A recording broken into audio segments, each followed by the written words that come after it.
금리가 올랐음에도 대출이 막 극적으로 줄고 그러지 않았다. 그래서 경기가 영향을 받지 않은 거고 사람들이 장단기 금리차 재역전이 되는데 이거 뭐 강력한 침체 사인이다라고 하는데 아니 장단기 금리차 역전도 의미가 없는데 재역전이라고 의미가 있겠냐. 자세한 거는 11월, 12월까지 좀 봐야지 사이즈가 나오겠지만 지금 이 시점에서는 내년도 좋을 것 같다.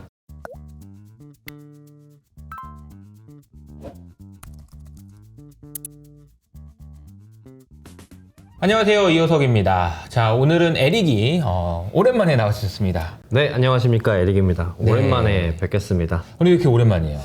제가 그동안 이제 한 회사에 조직원으로 있다가 이제 독립을 하게 됐습니다. 독립을? 네. 어떻게 해요? 네. 독립을 해서 제 개인 채널 아직 열진 않았지만 개인 채널도 시작을 하고 뭐 이것저것 해보려고 나왔으니까요. 네. 앞으로 자주 뵐 수 있었으면 좋겠습니다. 축하드립니다. 감사합니다. 네네.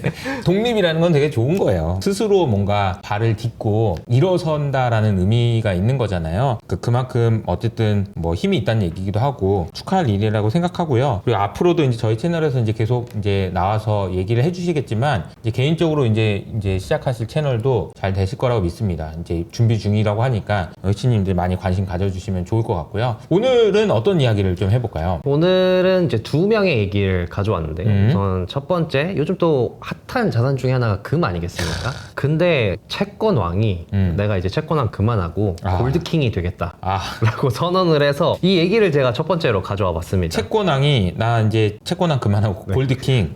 네. 무슨 누굽니까? 누구? 그 주인공은 바로 이제 채권왕 제프리 건들락입니다. 뭐 네. 제가 여러 번 소개해드려서 너무 유명하지만 그래도 좀 더 소개를 드리자면은 더블라인 캐피털이라는 채권 전문 운용사의 CEO를 하고 있고요. 명실상부한 채권왕이라고 불리고 있습니다. 그래서 뭐 이제 TMI는 전직에 이제 가수를 하다가 이게 지금 건들락이에요? 네, 이제 밴드를 하다가 이제 예능인이 실패하면은 이제 살기 어렵잖아요. 그래서 이제 집에서 TV 보다가 투자은행에서 채용 공고 광고를 보고 나 저거나 해야겠다. 네. 라고 해서 금융기로 투신을 해서 채권왕이 된. 진짜 특이하네요. 그렇죠. 네. 그리고 이제는 골드킹으로 또 전직을 하려고 하는. 채권왕에서 이제 골드킹으로. 인생에 또 다른 또 다른 이제 막을 열려고 하고 있습니다. 재산은 2조 원 정도 되고요. 네, 오늘 주요 내용은 이렇습니다. 자기가 봤을 때 이제 자산의 매력이 금이 가장 매력적이고 그 다음에 주식이고 채권이 제일 매력이 없다. 자기는 이제 금을 얼마나 긍정적으로 보냐. 난 이제 금을 적립식 투자를 할 거다. 매달 조금씩 이제 금을 꾸준히 모아서 살 거다라고 얘기를 했습니다. 근데 왜 갑자기 이런 얘기를 하냐? 그러니까 자기가 봤을 때는 금과 채권의 이제 운명이 갈렸다는 거죠. 금이 이제 전혀 다른 속성의 자산이 됐고 채권 역시도 전혀 다른 속성의 자산이 될 것이다. 자기 이제 경기 침체가 올 거라고 강력하게 믿고 있기 때문에 그동안 계속 말씀하셨죠. 경기 침체. 네. 침체를 기점으로 이 운명이 바뀔 것 같고 그럼 뭐 금 외에는 좋게 보는 자산 없느냐라고 했을 때 뭐 좋게 보는 자산이 있다라고 얘기를 했습니다. 그게 또 뭔지 또 뒤에서 말씀해 주시나요? 네. 이 그래프는 이제 주식이랑 채권이랑 금의 이제 장기간의 수익률이랑 표준 편차를 나타낸 거거든요. 이제 빨간색이 수익률이고 회색이 표준 편차인데 이걸 보시면 한마디로 이렇게 정의를 할 수 있습니다. 수익률의 순위는 주식이 제일 높고 그 다음이 채권이고 꼴찌가 금이다. 그러네요. 근데 반대로 변동성의 순위는 금이 1등이고 주식이 2등이고 채권이 3등이다. 그러니까 한마디로 금은 평탄하게 우상향하는 자산이 아니라 한 번 갑자기 모멘텀이 터져서 크게 치솟았다가 다시 폭락하는 이런 이제 모멘텀 자산이다라고 볼 수 있는데요. 그래서 금을 우리가 이제 쭉 장기 시계열로 차트를 보면은 놀라시는 분들이 많더라고요. 이제 금이 안전자산이라고 생각하니까 금이 그냥 안전자산이니까 변동성 없이 이러고 가겠지라고 생각을 하는데 이 차트만 보더라도 이제 금의 변동성이 상당합니다. 그래서 일례로 1980년에 만약에 금을 샀다. 그러면은 30년 동안 이제 물려있는 대참사가 발생을 합니다. 굉장히 오랫동안 횡보했군요. 이 구간에서. 네, 그죠? 맞습니다. 네. 그리고 이 1978년 이때쯤 한번 팍 오르고 횡보. 굉장히 오랜 기간 횡보. 그리고 또 한 3년 동안 쭉 올랐다가 또 횡보. 막 이런 식이네요. 네, 맞습니다. 근데 왜 이런 모멘텀 자산인데 이거를 왜 장기로 적립식 투자를 한다는 거지? 라고 얘기를 했을 때 건들락이 이렇게 말하더라고요. 금이 이제는 모멘텀 자산이 아니라 우상향 자산으로 바뀐 것 같다. 라고 얘기를 했습니다. 그러니까 이제 금은 그동안에는 한번 모멘텀 받으면 쭉 올라가는 그런 자산이었는데 뭔가 바뀌었다라는 네. 거네요. 그래서 우선 가격 움직임부터 얘기를 했는데요. 아까 이제 그 포인트를 짚어주셨잖아요. 한번 오르고 난 뒤에 네. 쭉 횡보를 하는 구간들. 그 구간들이 이제 대표적으로 제가 빨간색으로 표시를 해놓은 구간들이 그 구간들이고, 근데 요번에 올랐다가 다시 이제 조정을 받지 않았습니까? 그쵸, 그쵸. 근데 건들락이 봤을 때는 원래 이렇게 신고점까지 갱신하고 급격하게 오른 다음에 하락을 하면은 어허. 이대로 무너져야 되는데 맞아요. 왜 이대로 안 무너지지? 오히려 더 올라서 이거 신고점을 계속 갱신하네? 금의 속성이 완전히 바뀐 것 같다라고 얘기를 하고 있습니다. 네. 그래서 이 속성 바뀐 거에 대해서 건들락은 이제 미국의 부채 문제를 얘기를 하더라고요. 본인이 봤을 때는 채권이 더 이상 매력적인 자산이 아니라는 거죠.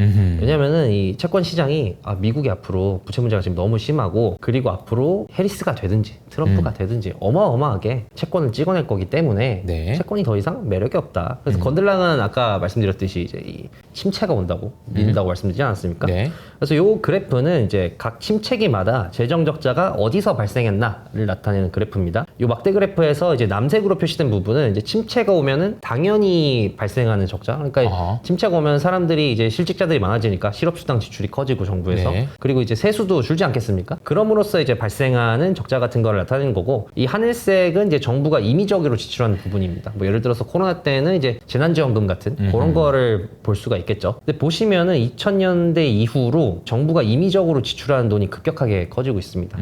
건달하게 봤을 때는 이제 이게 트렌드라는 거죠. 앞으로 침체가 오면은 또 미국 정부는 돈을 엄청나게 쏟아부어서 침체를 막으려고 할 거다. 그렇기 때문에 채권 시장은 알고 있다. 또 채권 엄청나게 찍어낼 거니까. 채권은 이제 매력적인 자산이 아니다. 채권은 시중도가 없다. 그렇다면은 이 돈이 어디로 가냐? 건들하게 봤을 때는 금으로 간다는 거죠. 근데 이게 이제 보면은 여기 이제 하늘색인 거잖아요. 네.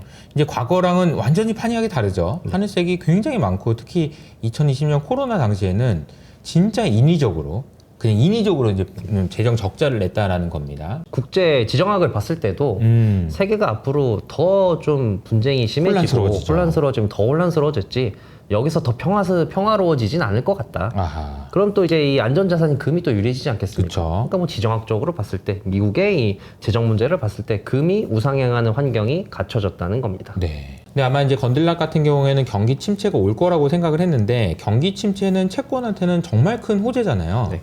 그러니까 이 경기 침체가 올 거라는 전망 자체가 채권을 사게 만드는 채권 투자자에게 희망을 주는 거잖아요. 경기 침체가 결국 올 거야 말 거야. 채권 투자자는 늘 그렇게 생각하거든요. 그래서 제가 농담처럼 채권 투자자들은 저 염세주의자들 막 이런 식으로 놀리기도 하고 그랬어요. 주식은 너무 또 과잉 희망 노임자들이고 뭐가 안 돼도 그냥 잘 될 거야 이런 생각을 하는 사람들인 반면에, 채권의 비중이 진짜 많은 사람들은 경기 침체가 오고야 말아야 되거든. 근데 이제 그 기대감들이 현실화될 때는 또 별로일 것 같다는 생각을 하시는 것도 같고요. 아무튼 경기 침체를 주장하시면서 채권이 아니다라고 이야기하는 건 굉장히 좀 흥미로운 부분인 것 같아요. 네, 그래서 건들락 같은 경우는 최근 또 장기채 금리가 FOMC 이후로 또 오르지 않았습니까? 맞아요. 이거를 보고 봐라, 채권 시장이 이제 아예 알고 있는 거다. 이 채권의 성격이 바뀌는 거를. 기준금리를 내리는데 10년물이 왜 오르냐? 그쵸. 이거는 바로 어차피 뭐 정부가 돈 찍어내서 채권이 가격 떨어질 텐데 네. 라고 채권 시장도 이미 알고 있는 것이다. 그렇기 때문에 침체가 오면은 오히려 채권 가격이 더 떨어질 거다 라고 이렇게 얘기를 하고 있습니다. 근데 제 생각에 이 영상을 옐런이 싫어할 것 같습니다. 옐런은 사 좀 이렇게 해야 되는데 막 자꾸 나와서 사지 마 이러면은 옐런이 싫어할 것 같다라는 생각이 좀 들긴 한데요. 그러면 이제 건들락 말대로 이제 금의 성질이 바뀌면은 네네네. 이 금 투자의 방법이 좀 바뀌는 거거든요. 아하, 왜냐하면 그쵸, 이제 그쵸. 우리가 금은 실질 금리의 반대로 움직인다고 하지 않습니까? 맞아요. 금의 뭐 가격 움직임의 80%를 실질 금리로 설명이 된다고 하는데 근데 이제 채권 금리가 올라도 금 가격이 오르게 되면은 이 실질 금리가 더 이상 금 가격에 영향을 못 주게 되는 거거든요. 그렇죠. 그래서 이제 금을 트레이딩 하시는 분들, 뭐 금을 좀 투자를 하시는 분들이 항상 실질 금리를 많이 보는데, 만약 건들락의 말이 맞다면, 정말 금의 성질이 바뀌었다면 예전에 쓰던 이 투자 방법 실질 금리를 보고 이제 금의 추이를, 정확히 이제 실질 금리의 절대적인 레벨이 중요한 게 아니라 실질 금리의 모멘텀이 어디로 가냐, 요거에 그쵸. 따라서 이제 금 가격이 그쵸. 요동을 치는데, 그게 이제 안 먹힐 수도 있다. 요게 이제 건들락이 하는 말의 함이 아닌가라고 생각을 해봅니다. 이미 근데 2022년을 기점으로 해서 이게 좀 많이 갈리고 있는 것 같긴 해요. 실질 금리가 올라갔잖아요, 실제로. 인플레이션도 떨어지고, 그리고 이제 금리도 이제 떨어지고 하니까.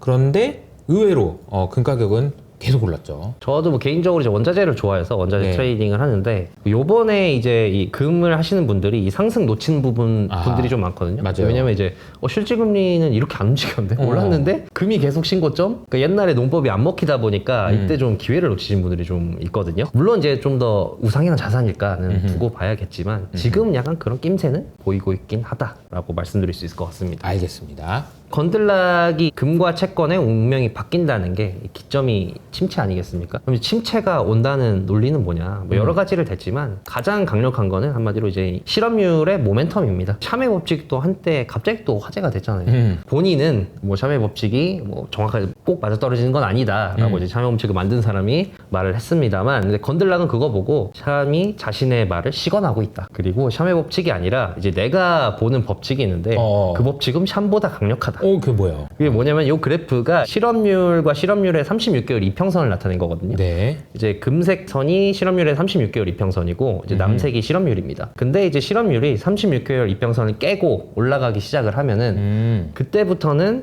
실업률이 천정부지로 오르고 반드시 역사상 침체기가 왔다. 근데 지금 보면은 36개월 이평선을 깼기 때문에 아하. 이 침체가 안 올 수가 없다라고 주장을 하고 있는 겁니다. 이게 무슨 말인지 알겠네요. 이게 약간 좀 이동 평균선을 돌파하는 것처럼 이게 왜 36개월인지 모르겠지만 3년이죠. 3년, 36개월이면은 3년 동안 평균 실업률보다 더 높아지는 구간에서 경기 침체가 온다 하는 거네요. 과거에 항상 그랬네. 그리고 뭐 이제 실업률의 움직임을, 그러니까 침체기의 실업률의 움직임을 본인이 한번 통계를 내봤대요. 이제 요 그래프가 이제 침체기를 전후로 실업률이 어떻게 움직였냐를 평균적으로 나타낸 그래프거든요. 요 파란색이 보통 이제 실업률이 움직이는 밴드고, 네. 노란색이 중간값이고, 빨간색이 이제 현재 실업률 움직임인데, 보시면은 이 실업률이 예전 경기 침체 때 실업률만큼 그대로 움직이고 있습니다.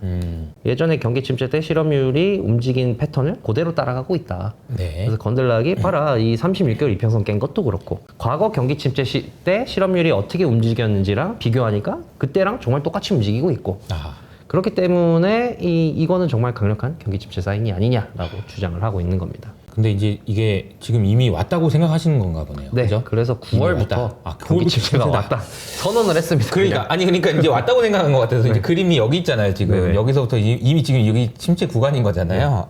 네, 알겠습니다. 근데 이제 이 모멘텀은 확실히 올라가는 게 맞긴 한데 근데 또 이제 우리가 실업률의 절대적인 맞아요, 레벨도 맞아요. 중요하지 않습니까? 그래서 실업률의 절대적인 레벨을 보면은 이게 실업률 그래프인데요. 이제 빨간색 선이 지금 현재 실업률 수준입니다. 그리고 이제 회색으로 음영 처리된 것이 이제 과거 침체기인데, 근데 과거 침체기 중에 지금보다 실업률이 낮거나 비슷한 시기가 얼마나 있었을까라고 보면은 뭐 역사상 4번밖에 없었습니다. 그나마 지금이랑 비교할 수 있는 시기는 뭐 2020년은 코로나 때문에 갑자기 발생한 거니까 논외로 치고 1950년대에는 이 노동 참여율이 지금보다 너무 떨어져가지고 이것도 배제하고, 그나마 비교할 수 있는 게 이제 2000년도랑 그다음에 1970년대인데 이때는 이제 역사적으로 소프트 랜딩이 있다고 하는 사람들이 이때가 소프트 랜딩으로 주장하는 시기거든요. 그렇기 때문에 이 건들락은 좀 심한 침체가 올 거라고 하지만 지금 실업률 수준이면 과거랑 비교했을 때 소프트 랜딩 때 고 수준이라고 볼 수 있고, 지금도 금리가 올라서 침체가 온다는 거 아니겠습니까? 그쵸. 이때 당시도 금리가 올라서 경기 침체가 왔는데, 특히 2000년도 같은 경우는 이제 닷컴 버블이 있지 않았습니까? 네네네. 이때 이제 기업들이 과잉 투자를 하고 금융시장이 너무 버블이었다가 금리가 오르니까 이제 버블이 터지면서 경기 침체가 온 건데, 근데 지금은 그때만큼 금융시장이 닷컴 버블만큼의 버블도 아니고, 그리고 기업들이 그때만큼 과잉 투자도 하지 않았고, 그리고 예전과 비교하면은 예전에 이제 미국의 제조업 비율이 높아가지고 금리에 정말 치명적인 영향을 받는 기업체들이 경제의 많은 부분을 차지한 반면 지금 이제 서비스 대다수기 때문에 금리에 예전보다는 상대적으로 상당히 둔감하거든요. 과연 이거를 봤을 때는 과연 침체가 정말로 온다고 볼 수 있을까라는 것도 한번 생각을 해볼 만한 문제 아닐까라고 말씀드릴 수 있겠습니다. 요거는 건들락의 의견에 대한 이제 반론을 이제 에릭이 조금 소심하게 채권 왕이니까 좀 조심스럽네요. 근데 이제 건들락이 이제 그동안 오랫동안 이게 경기 침체를 얘기를 했기 때문에 좀 자신감이 좀 떨어졌을 만한데 어쨌든 계속 경기 침체를 얘기하고 있는 거고, 대신에 경기 침체가 오지만 채권이 아니고 이제 금을 사라. 이게 채권왕인데 이게 좀 뭔가를 이제 본업을 바꾼다. 이게 좀 인상적이긴 합니다. 그럼 이제 다른 자산은 어떻게 보느냐? 일단은 주식도 뭐 좋게 보진 않습니다. 네. 채권보다는 낮긴 한데 지금 밸류에이션이 너무 높다는 거죠. S&P 500의 PER을 보든지 뭐 PSR을 보든지 여러 지표를 봐도 뭐 밸류에이션이 지금 높은 수준에 있는 거는 부정할 수가 없다. 근데 거늘하게 봤을 때 앞으로 이제 경기 전망이나 이런 게 좋지 않으니까 뭐 만약에 기업 실적이 삐끗하게 되면은 무너지는 거 한순간이다. 근데 금을 좋게 보시는데 주식을 좋게 보기는 좀 어렵죠. 네. 그럼 주식을 다 안 좋게 보느냐? 어허. 근데 소형주는 좀 좋게 보더라고요. 어. 이 그래프는 이제 이 러셀 2000과 S&P 500 구성 기업들의 이제 네. 이 기업들이 대출을 얼마나 고정금리로 받고 얼마나 변동금리로 받았는지 이 비율을 나타낸 그래프인데요. 보시면 S&P 500에 있는 소위 말하는 이런 대기업들은 뭐 대부분 다 고정금리로 받아가지고 금리가 인하됐다고 해도 생각만큼 받는 수혜가 크지가 않다. 반면 러셀 2000은 기업 중에 45%가 변동금리로 대출을 받았기 때문에 금리 인하의 수혜를 적격으로 받는다. 그래서 소형주가 지금은 좀 매력적이지 않을까, 이 금리 인하 사이클에서는. 이게 반대로 보면은 이제 대형 주식들이 이제 고정금리로, 즉 다시 말하면은 금리가 굉장히 낮았을 때 대출 많이 받았어요. 그래서 얘들은 금리가 올랐을 때 피해가 없었어. 거꾸로. 그래서 이제 내려도 이익도 없다. 근데 이제 러셀 2000 같은 경우에는 굉장히 크게 피해를 봤다가 이번에 좀 이제 숨 좀 돌리는 그런 상황이라고 보면 되겠네요. 네, 맞습니다. 그럼 말씀하신 맥락에서도 보면은 이 그래프가 이제 러셀 2000 대비 S&P 500을 비교를 한 거거든요, 아하, 지수를. 그러니까 네. 이제 이게 수치가 높으면 높을수록 대형주가 소형주보다 좋은 거죠. 대형주가 잘하는 거고 낮으면 이제 소형주가 잘하는 건데 지금 소형주가 너무 눌렸다. 근데 눌린 상황에서 이렇게 좋은 호재가 발생했으니까 네. 소형주가 좋지 않을까라고 이렇게 건들라가 보고 있습니다. 네. 러셀 2000이 좀 더 좋다. 그럼 또 이제 금 하면은 아, 그쵸. 디지털 금인 이 얘기 왜 안 비트코인을, 나오나 했습니다. 얘기 안 네. 할 수 없지 않겠습니까? 네. 건들락은 이렇게 얘기하더라고요. 비트코인도 이런 금과 같은 맥락에서 수혜를 받을 것이다. 근데 다만 이제 금이랑 다른 점은 비트코인 같은 경우는 이제 성장주의 성질이 좀 있다. 그리고 투기 자산으로서의 성질이 좀 있기 때문에 금과 완전히 같다고는 좀 보긴 힘들다. 그래서 본인은 이제 예전에는 투자를 했었는데 지금 비트코인을 들고 가느냐에 대해서는 뭐 딱히 말은 안 하더라고요. 본인은 그래도 비트코인보다는 금 올인이다. 라고 얘기를 했습니다. 채권왕이라고 할 수 있는 건들락.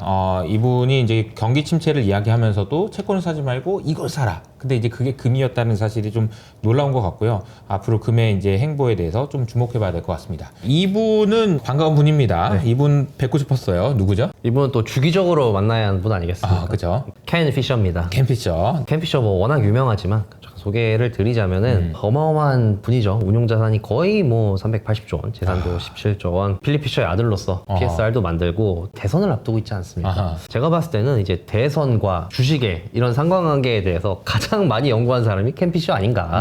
그래서 이 시즌이면은 한 이 사람 말을 좀 들어볼 필요가 있다. 미국 대선이 지금 정말 한 주 앞으로 다가왔기 때문에 캠 피셔가 어떻게 이야기하는지는 지금 한번 꼭 들어봐야 될 것 같아요. 그리고 이제 켄 피셔 같은 경우에는 요즘 가장 적중률이 좋은 거장 아닌가 생각을 하거든요. 왜냐면 이제 2020년에 이 하락장 끝물일 무렵에 이제 하락장 끝났고 맞아요. 상승장이 시작됐다라고 아주 가장 먼저 강하게 외쳤고 얘기했죠. 네, 그리고 이제 어떤 주식 위주로 오를 것이냐, 성장주 위주로 처음에 엄청 오를 거고 멀티플 높은 주식 사라, 멀티플 높을수록 잘 나갈 것이다 라고 또 이 맥락까지 제대로 맞췄습니다. 그래서 오늘 주요 내용은 이렇습니다.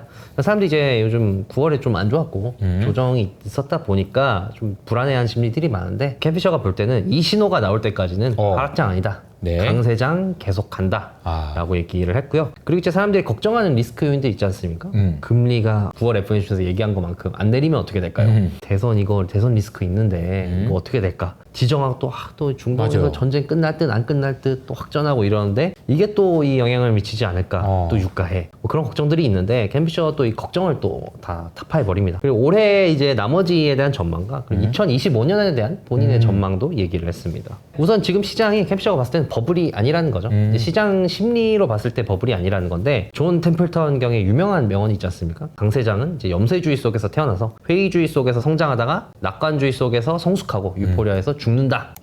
이 사이클로 봤을 때 지금 이 낙관주의의 초입에 이제 들어왔다. 근데 본인 낙관주의 초입이라는 걸 어떻게 판단하느냐? 뭐 여러 가지 정보나 이런 걸 통해서 통합적으로 판단하는데 그 중에서 본인이 보는 것 중에 하나가 이제 경제 지표가 발표가 되지 않습니까? 네. 그게 이제 서프라이즈가 얼마나 많이 나오냐라는 거다. 근데 지금 봤을 때는 사람들이 서프라이즈가 좀 나오고 있는데 그 말인 즉슨 사람들의 기대보다 실물 경쟁기가 더 좋다는 거다. 그렇기 때문에 아직까지는 사람들이 과도한 기대, 뭐 주식시장이 과도하게 좋을 거다라는 과도한 낙관은 없는 것으로 보인다라고 얘기를 했습니다. 과도한 낙관은 아직 없다. 그래서 뭐 시장 심리상 앞으로 좀 더 갈 수 있다는 거고, 그리고 또 버블이 아니라는 것 중에 하나가 이제 강력한 버블 신호 중에 하나가 이제 IPO 건수래요. 버블의 정점에 다다르면은 이제 시장이 너무 좋고 앞으로 뭐 영원히 상승할 거라고 사람들이 생각하다 보니까 정말 뭐 말 같지도 않은 기업들이 엄청 상장을 한다. 그러면서 이제 IPO 건수가 폭발하는 그런 경향이 있는데, 근데 지금은 상당히 낮다는 거죠. 맞아요. 요건 이제 2020년부터 분기별로 IPO 건수를 나타낸 그래프인데, 뭐 21년에 정점을 찍었다가 네. 지금 뭐 우하향하고 있지 않습니까? 맞아요. 그래서 이런 거를 보면은 전혀 뭐 걱정할 만한 버블 신호가 아니다. 그래서 아직 고점 갈 때까지 많이 남았다라고 얘기를 하고 있습니다. 사실은 IPO가 정말 진짜 주가의 상승을 맞추는 굉장히 중요한 신호이긴 하죠. 그러면서 이제 최근 이 조정이 급작스러운 조정이 몇 번 있었다 보니까 사람들이 강세장 끝인가? 라고 걱정을 하는데, 캠피셔는 아니다. 강세정은 갑자기 이렇게 끝나지 않는다라고 얘기를 하고 있습니다. 근데 캠피셔가 항상 말하는 이제 이 3분의 2, 3분의 1 법칙이라는 게 있거든요. 이 강세장이 끝나면 바로 하락장 아니겠습니까? 근데 하락장이 예를 들어서 뭐 3년 동안 지속이 되고 한 30% 하락을 했다라고 치면은 처음에 한 3년 중에 2년은 10% 떨어진다. 그러니까 앞에 이 3분의 2는 천천히 떨어진다는 거죠. 네네네. 그리고 이제 막판 1년에 나머지 20%가 한꺼번에 떨어진다. 그러니까 이제 천천히 가다가 한 번에 죽는 게 이 하락장이다. 그렇기 때문에 이 갑자기 하락을 했다고 강세장이 끝나는 게 아니라, 강세장이 죽을 때는 천천히 하락을 하면서 그래도 반등 여지가 있지 않을까? 반등 여지가 있지 않을까? 이런 사람들 다 꿰내어 모았다가 마지막에 한 번에 죽는 게 하락장이기 때문에 이런 패턴이 나오지 않는 한 강세장이 끝났다고 볼 수는 없다라고 얘기를 하고 있습니다. 강세장이 끝난 이야기를 하니까 이제 사이렌 소리가 지금 계속 밖에서 들리고 있습니다.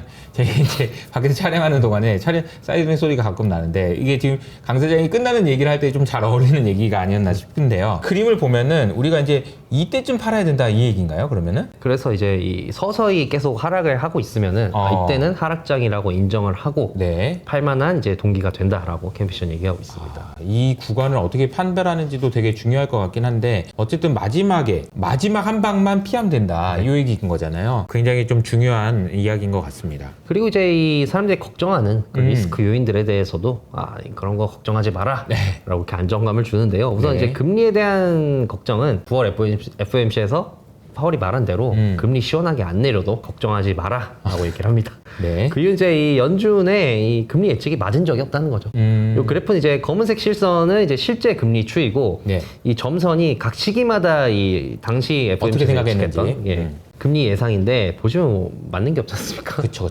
그렇기 때문에 연준도 앞으로 매크로 어떻게 될지 모르고 앞으로 금리 어떻게 될지 모른다. 계속 틀려왔던 역사가 있기 때문에 연준의 금리 예상에 너무 기대지 마라 라고 얘기를 하고 있습니다. 연준도 늘 틀린다. 그리고 설사 사람들이 금리 인하를 기대해도 빗나가도 문제가 없다라고 얘기를 하는데요. 그 이유는 바로 이제 금리 인하나 상승이 주식에 엄청난 영향을 미치지 않았기 때문이다라고 얘기를 합니다. 이 그래프는 이제 이 S&P 500 차트고요. 네. 이제 초록색은 금리를 딱 인상한 시점, 그리고 이 금색은 금리를 인하한 시점인데, 보시면 뭐 금리를 인상했다고 해서 꼭 주식이 떨어지진 않고, 금리를 또 인하했다고 해서 반드시 또 주식이 오르고 그러진 않았거든요. 캡처가 봤을 때는 봐라, 이 금리를 인하해도 주식이 오른 적이 있다. 그리고 이제 예전에 이런 얘기를 했어요. 금리 때문에 주식이 한번 하락을 하면은 반등할 때는 그 이후부터는 금리의 영향을 받지 않는다. 근데 금리 인상하면서 이제 기업들이 그 금리 인상하는 거에 다 대비를 했기 때문에 하락하는 순간 다시 반등하기 시작하면은 금리를 뭐 설사 동결을 하든지 더 올리든지 아니면 인하를 생각만큼 안 하든지 그렇게 돼도 영향을 받지 않는다라고 말한 바가 있습니다. 김피셔 얘기를 들으면 참 마음이 푼해집니다. 네, 괜찮아.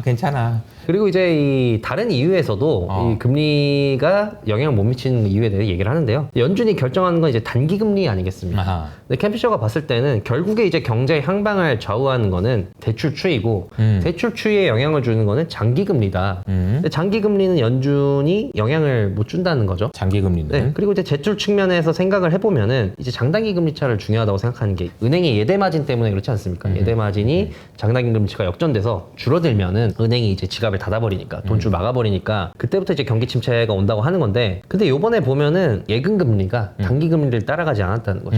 단기 금리는 막 5% 이상 올랐습니다만 예금 금리는 은행에선 예금에 5% 이자 줬냐? 안 줬다. 그래서 실제로 미국의 지금 예금 금리를 보면은 0몇 %대거든요. 소수점입니다. 캠피션 디마케팅하는 것처럼 보여요. 은행들이. 그래서 캠피션 이유에 대해서 은행이 지금 예금이 너무 많아가지고 맞아요. 연준이 금리를 올려도 그 금리 올린 만큼 올려줄 이유가 없죠. 그쵸? 이자를 네. 줄 필요가 없기 때문에 예대 마진이 지켜주니까 계속해서 대출해준 거다. 그래서 실제로 대출 수입 보면은 금리가 올랐음에도 대출이 막 극적으로 줄고 그러지 않았다. 그래서 경기가 영향을 받지 않은 거고 사람들이 금리 장단기 금리차 재역전이 되는데 이거 뭐 강력한 침체 사인이다라고 하는데 아니 장단기 금리차 아까 말했듯이 역전도 의미가 없는데 재역전이라고 의미가 있겠냐. 중요하네요. 역전도 의미가 없었다. 근데 재역전이 뭔 의미가 있냐. 이런 얘기네요. 네. 그래서 뭐 장단기 금리차가 재역전이 됐다고 호들갑 떨지 말아라라고 얘기를 하고 있습니다. 저는 이게 금리가 좀 그 익힘 정도 이런 걸 굉장히 좀 중요하게 생각하거든요. 근데 이제 금리가 이분하게 오르지 않았다. 이런 얘기를 한 것 같습니다. 선거에 대해서는 선거에 우리가 알아야 될 거는 네. 공약과 정책이 다르다는 거다. 트럼프가 무슨 공약을 내고 해리스가 무슨 공약을 내고 해서 사람들이 이러면 경제가 이렇게 되고 시장이 이렇게 되고 그쵸. 뭐 미중 관계가 이렇게 될 거고 되게 걱정하는데 네네. 걱정하지 마라. 공약이라는 거는 표를 얻기 위해서 쓰는 도구일 뿐 공약이 반드시 정책에 이행되진 않는다라고 얘기를 했습니다. 그래서 네. 실제로 제가 여기 나열한 뭐 감세 및 고용법이라든지 이런 법안들도 실제로 공약과는 상당히 다른 형태로 통과가 됐다. 통과가 될 때는 오바마가 이제 취임할 때도 전 정권 이제 부시 정권에 감세 정책을 다 뒤엎겠습니다라고 했는데 전혀 손 못 댔고 그쵸. 트럼프도 막 내가 오바마 한 거 다 없애버릴 거다라고 했는데 오바마 한 거 다 없애지 못했다. 아하. 공약은 선거와 다르기 때문에 네. 뭐 공약을 이렇게 했기 때문에 앞으로 뭐 이런 주식이 좋을 거고 경제가 이렇게 될 거고 해서 그런 평가들을 보고 그럼 나는 지금 이렇게 투자해야겠다라고 생각하지 말아라. 라고 근데 이거 얘기하고 사실은 이제 왜 그러냐면은 이제 많은 분들이 야 트럼프 되면 어떻게 해야 돼요? 라고 물어보니까 아니 저도 뭐 모르는데 그냥 찾아보게 되는 거죠. 그러니까 얘기를 하니까 이제 사람들도 관심이 있으니까 그렇긴 한데 물론 이제 저는 이런 부분들은 이제 사업을 하시는 분이나 기업을 활동을 하시는 분들은 감안하셔야 된다고 생각해요. 미리 대비해서 어떻게 우리가 대응을 해야 되지? 예를 들어 현대차 같은 경우에 당장 관세가 들어오면 어떻게 해야 되지? 이런 거 대비해야죠. 근데 이제 투자를 하는 사람들은 그때 돼서 판단하는 것도 맞지 않나. 이제 공약이라는 것은 정책과 다르다. 너무 명언인 것 같습니다. 그리고 이제 오히려 선거 이후에 영향이 좀 있을 수 있다라고 얘기를 하더라고요. 그래서 과거 패턴을 보면은 또 캠피셔가 말씀드렸듯이 대선 전문가 아니겠습니까? 이제 과거 패턴을 보면은 공화당 대통령이 이기면은 취임 1년 차에 주식이 안 좋은 경향이 있고 민주당 대통령이 이기면은 취임 1년 차에 주식이 좋은 경향이 있다. 왜냐면은 이제 공화당 대통령이 취임하면은 이제 이 민주당 대통령과는 달리 친시장적이고 상당히 좋을 거라는 기대를 하는데 막상 취임하면은 생각만큼 막 엄청난 친시장적인 정책을 펴내지는 못한다는 거죠. 보통 대부분 이제 상하원 선거 결과 교착이 나오기 때문에 네. 대통령이 하고 싶은 대로 다 할 수가 없어서 그럼 이제 사람들이 실망을 한다는 겁니다. 뭐 공화당 대통령 되면은 막 엄청나게 다 할 줄 알았는데 다 못하네? 이러면서 이제 실망을 하기 때문에 주식이 좀 안 좋은 경향이 있고 반면에 민주당 같은 경우는 뭐 세금을 엄청 올리고 규제도 엄청 통과시키고 이럴 줄 알았는데 마찬가지로 맘대로 못 하다 보니까 뭐 그런 거 다 기우였네? 라고 하면서 주식이 좋은 경향이 있다. 그래서 선거 이후에 어떻게 될지는 조금 두고 볼 필요가 있다라고 얘기를 했습니다. 반대로 생각하라는 얘기네요. 네. 안 좋을 줄 알았는데 그렇게 별로 안 좋지 않네. 이런 생각이 들 수 있다는 거죠. 네, 맞습니다. 그리고 중동 분쟁에 대해서도 이제 과거 중동 분쟁 사례를 다 가져오면서 걱정 안 해도 된다라고 얘기하더라고요. 이 그래프는 네. 이제 이 회색으로 칠해진 부분이 당시 이제 중동 분쟁이 있을 때 기간이고 꺾은선 그래프는 S&P 500 차트인데요. 보시면은 뭐 그렇게 크게 영향을 미치지 않는다. 그리고 영향을 미쳐도 단기간이고 그리고 또 장기간 그리고 이제 영향 안 미치는 경우도 있고 그렇기 때문에 이제 중동 분쟁이라는 것은 요게 비화가 돼서 미국이라든지 이런 나라가 막 참전을 하고 그런 이 글로벌 경제 대국에 영향을 엄청 주거나 아니면은 거의 뭐 세계 분쟁 수준으로 번지거나 이래야지 좀 세계 경제와 주식에 영향이 있는 거지 그렇지 않으면은 영향 없다. 걱정하지 마라 라고 얘기를 했습니다. 근데 그래도 이제 유가는 걱정되지 않습니까? 아니 뭐 유가는 그죠. 네. 유가에 영향을 주는데 이 오펙이라는 국가가 있는데 이것도 걱정하지 마라. 네. 왜냐면은 이 지금 문제가 되는 게 이란인데 맞아요. 이란은 이제 전 세계 원유 생산량의 3%밖에 안 된다. 그리고 그나마 이란 3% 생산한 것 중에서도 수출의 중국만 90%가 가져간다는 중국으로 거죠. 가고 그럼 중국이 이란 원유에 절대적으로 의존하느냐? 그것도 아니다. 중국 수입 비중의 15%밖에 차지를 안 한다. 그것도 사람이 걱정하는 게 그래 이란 원유가 전 세계 원유 시장에서 차지하는 비중이 낮은 거는 알겠는데 그런데 이제 이란이 호르무즈 해협을 막아가지고 유통을 차단할 수 있진 않느냐. 이거에 대해서도 과거 사례를 보면 아니다 라고 하더라고요. 1980년부터 88년까지 이란과 이라크가 전쟁을 하면서 호르무즈 해협이 통제가 됐었는데 이때 당시 유통량을 보니까 원유 유통량이 2%만 영향을 받았다는 겁니다. 그렇기 때문에 이제 원유 유통망이 막혀서 뭐 인플레가 치솟아 오르는 그런 일은 없을 것 같다라고 또 이렇게 얘기를 했습니다. 실제로 이제 유가를 보면은 최근에 이제 지정학 리스크가 굉장히 많이 부각되고 있음에도 불구하고 여전히 좀 약세예요. 이제 그런 부분들이 전반적으로 누적되어 있는 공급 과잉의 영향인 것 같기도 하고요. 어쨌든 캠피셔 형이 걱정하지 말라고 그러니까 정말 너무 좋네요. 네. 하나하나씩 다 비관론적으로 생각할 수 있는 모든 요인들을 다 깨부시고 계십니다. 지금 현재. 네.